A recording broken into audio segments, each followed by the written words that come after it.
Hey, c'est Elisenko.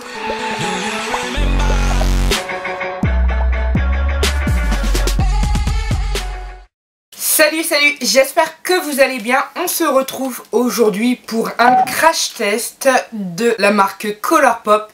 C'est le fond de teint No Filter et son concealer qui va avec. Donc Colourpop, vous connaissez sûrement cette marque pour tout ce qui est produit pour les lèvres, lac à lèvres, etc. Crayon à lèvres, juste magnifique. Vous avez des produits qui sont cruelty free et d'autres qui sont cruelty free et vegan, mais il faut trier. Voilà. Vous êtes prévenus. Pour commander sur Colourpop, vous pouvez maintenant commander directement sur le site étant donné qu'il livre en France, mais il faut savoir qu'il y a des taxes, il y a des frais de douane. Moi j'ai eu de la chance, j'ai passé une commande aux alentours de 65 $ et je n'ai pas eu de problème de frais de douane, donc je suis peut-être passé entre les mailles du filet. En tout cas, merci. J'ai reçu la commande sous une dizaine de jours, je crois que j'ai passé commande le 27 août et je l'ai reçue, allez, 4 jours de ça, grand max. Donc ça n'a pas mis trop longtemps, donc je suis plutôt contente. Donc j'ai pris plusieurs produits, mais là je vais vraiment vous parler uniquement de ces deux produits là. Alors Colourpop a sorti un fond de teint il y a de ça peut-être 1 mois, 2 mois, peut-être au niveau du mois de juin, par là. Le concealer existait déjà et c'est un fond de teint qui se déploie en 42 teintes. Vous avez du choix. J'avouerai que je m'y suis pris un petit peu à l'aveugle. J'ai regardé les photos sur le site et j'ai commandé ma teinte. J'ai même pas regardé d'autres vidéos de youtubeuses américaines, etc. On va voir si les photos concordent comparées aux teintes présentées. On va tester ça ensemble. J'espère que ça le fera. Je vous ai pas dit la gamme de prix. Le fond de teint est à 12 $, sachant qu'ils font souvent des promotions, donc il faut sauter dessus. On verra ça si le fond de teint est bien. Le concealer, je crois qu'il est aux alentours de 6 ou 7 $, 18 $ pour un fond de teint et un concealer. On va voir ça de suite, je vais le tester avec vous. Je vais commencer par appliquer ma base matifiante, c'est toujours la même, c'est celle de chez Couleur Caramel qui est bio et elle est top, je l'aime beaucoup et je continue à l'utiliser.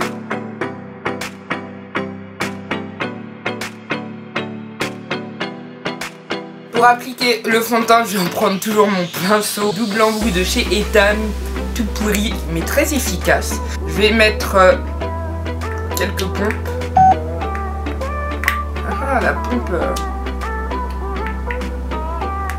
4 à 5 pompes et je viens appliquer sur mon visage. Donc clairement mon application elle est un peu comme ça. Je répartis grossièrement et ensuite je viens étirer le fond de teint sur l'ensemble de mon visage. J'ai un petit peu peur que la teinte soit légèrement trop orangée, mais d'abord je vais finir d'appliquer le fond de teint avant de me prononcer.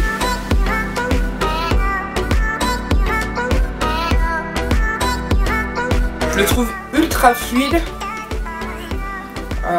Au niveau du pinceau, il est assez facile à étirer et à appliquer. Après, j'en ai peut-être mis un petit peu beaucoup, je trouve. Faut que j'apprenne à le doser, hein, forcément. Je m'attendais pas à ce qu'il soit aussi fluide, j'avoue.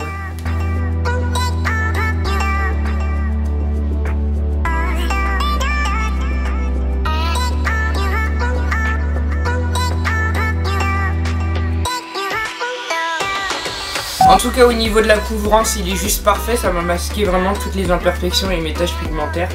Donc, voilà. Et au niveau de la couleur, je trouve que ça matche plutôt pas mal avec ma couleur de peau. Donc c'est top, je crois que plus clair ça aurait été trop clair. D'ailleurs je vous ai pas dit, j'utilise la teinte Dark 170.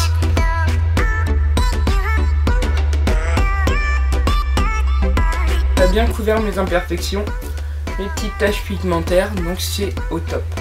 Là il brille encore parce qu'il n'a pas encore séché on va dire sur mon visage. Mais déjà le rendu est plutôt mat, c'est vrai. Il donne pas cet effet kaki sur la peau, donc c'est plutôt top. Je vais venir maintenant appliquer mon concealer, c'est la teinte Dark 44.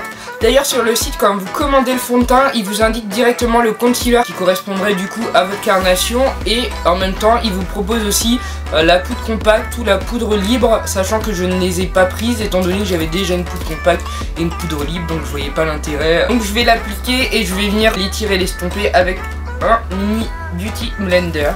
Après ce qui est bien c'est que vous n'avez pas de Vous n'avez pas l'occasion d'être soit trop clair, soit trop foncé. Normalement, si le fond de teint vous va, l'anti-cerne vous va.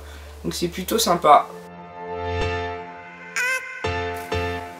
J'ai mis ça n'importe comment, mais c'est pas très important, vu que ça va être estompé. J'espère que je masque pas trop la caméra, l'objectif.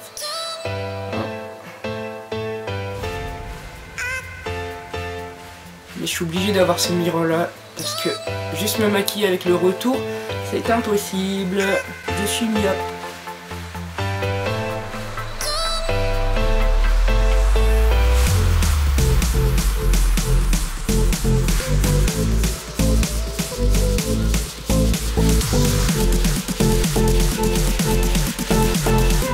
Voilà pour le concealer. Je trouve qu'il est plutôt pas mal, il assèche pas déjà mon contour de l'œil, après je viens de l'appliquer. Donc forcément pour l'instant je n'ai pas de soucis, on verra au cours de la journée. Il est assez lumineux, je trouve que le fond de teint même s'il est mat il est assez lumineux. Et là il faut que le concealer sèche sur mon visage. Je vais finir mon maquillage. Pour la poudre je vais utiliser celle de chez 100% Pure en teinte mousse. Et je vais vraiment en appliquer un tout petit peu juste pour fixer le maquillage et légèrement matifier. Je prends maintenant la palette de chez Anastasia Beverly Hills et je vais faire mon highlight, mon contour avec cette palette-ci.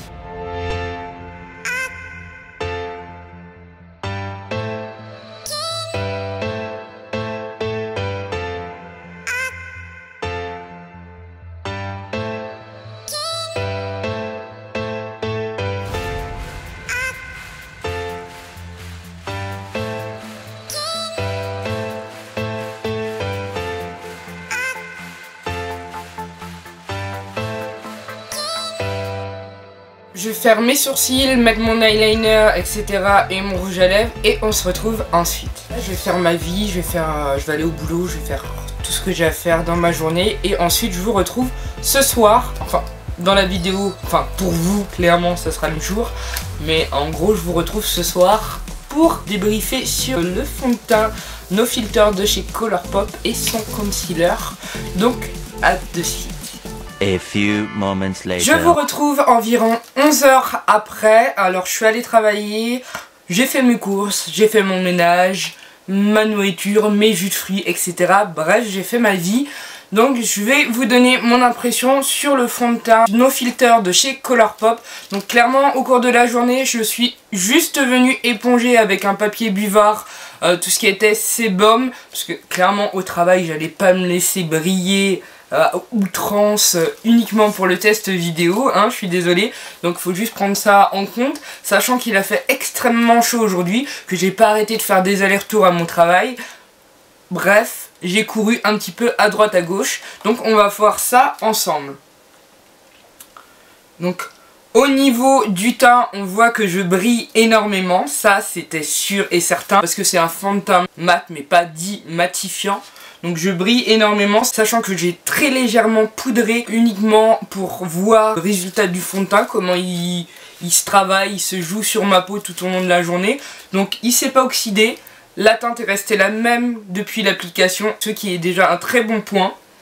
Donc il brille énormément, mais ce qui est tout à fait normal avec un fond de teint qui n'est pas matifiant, et même avec les fonds de teint matifiants, clairement on brille. C'est plutôt pas mal, le fond de teint n'a pas bougé, j'ai pas de petites marques etc. sur le visage.